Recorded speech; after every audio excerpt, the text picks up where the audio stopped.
మాది అభివృద్ధి, వారిది హింస. వైసీపీ ఎన్ని అడ్డంకులు సృష్టించినా ప్రగతి ఆగదు. కుప్పం పర్యటనలో విపక్షంపై మరోసారి విరుచుకుపడ్డారు ఏపీ సీఎం చంద్రబాబు నాయుడు. తన సొంత నియోజకవర్గంతో పాటు రాష్ట్రాన్ని అన్ని విధాలుగా అభివృద్ధి చేస్తున్నామని అన్నారు. కుప్పం పర్యటనలో వైసీపీపై మరోసారి విమర్శలు గుప్పించారు ఏపీ సీఎం చంద్రబాబు. మీడియాతో చిట్చాట్ చేసిన చంద్రబాబు వైసీపీ నేతలు ప్రత్యేకంగా ఫండింగ్ చేసి మరీ తమ ప్రభుత్వంపై నిత్యం దుష్ప్రచారం చేస్తున్నారని ఆరోపించారు. తనతో పాటు పవన్ కళ్యాణ్ పై విమర్శలు చేసేందుకు కొన్ని సోషల్ మీడియా గ్రూపులకు పెద్ద ఎత్తున ఫండింగ్ ఇస్తున్నారని విమర్శించారు. వైసీపీ హింస బూతుల్ని నమ్ముకొని ఫ్యాక్షన్ రౌడీజాన్ని ప్రోత్సహిస్తోందని మండిపడ్డారు. కూటమి అధికారంలోకి వచ్చాక రాష్ట్ర వ్యాప్తంగా అభివృద్ధి కార్యక్రమాలు విస్తృతంగా జరుగుతున్నాయన్నారు. వైసీపీ ఎన్ని అడ్డంకులు సృష్టించినా ప్రగతి ఆగదని స్పష్టం చేశారు. గతంలో ఎన్నడూ లేని విధంగా కుప్పం నియోజకవర్గంలో ప్రాజెక్టులు వస్తున్నాయన్న సీఎం చంద్రబాబు రోడ్లు, కమ్యూనికేషన్ సహా అన్ని రంగాల్లోనూ కుప్పానికి కనెక్టివిటీ పెంచుతున్నామన్నారు. త్వరలోనే సరికొత్తగా ముస్తాబైన అభివృద్ధి చెందిన కుప్పాన్ని ప్రజలు చూడబోతున్నారన్నారు. రాష్ట్రంలోని ప్రతి నియోజకవర్గాన్ని అభివృద్ధి చేయడమే కూటమి ప్రభుత్వ సంకల్పమని స్పష్టం చేశారు.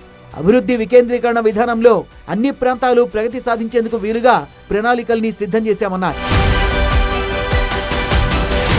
రాష్ట్రంలో క్వాంటమ్, సెమీ కండక్టర్ల విభాగాల్లో భారీగా పెట్టుబడుల్ని తీసుకొచ్చేందుకు ప్రయత్నిస్తున్నామని, ఇందులో భాగంగానే వచ్చే డిసెంబర్ నాటికి అమరావతిలో క్వాంటమ్ కంప్యూటింగ్ సెంటర్ కార్యకలాపాలు ప్రారంభం కానున్నట్టు తెలిపారు.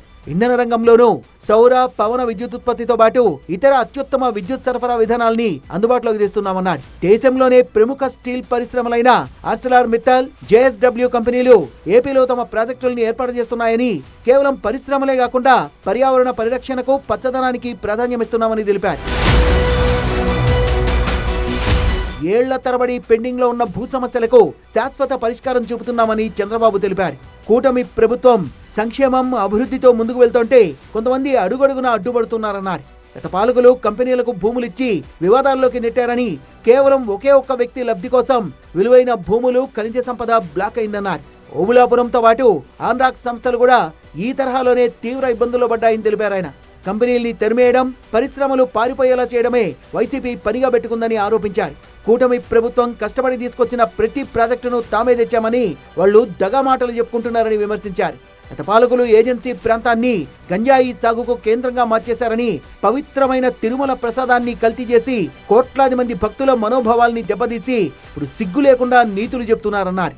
ఇప్పటికే హంద్రీనీవా కాలువ ద్వారా కుప్పం వరకు కృష్ణా జలాల్ని తెచ్చామని, త్వరలోనే గాలేరు నగరి ప్రాజెక్టును కూడా పూర్తి చేసి తీరుతామని చంద్రబాబు తెలిపారు.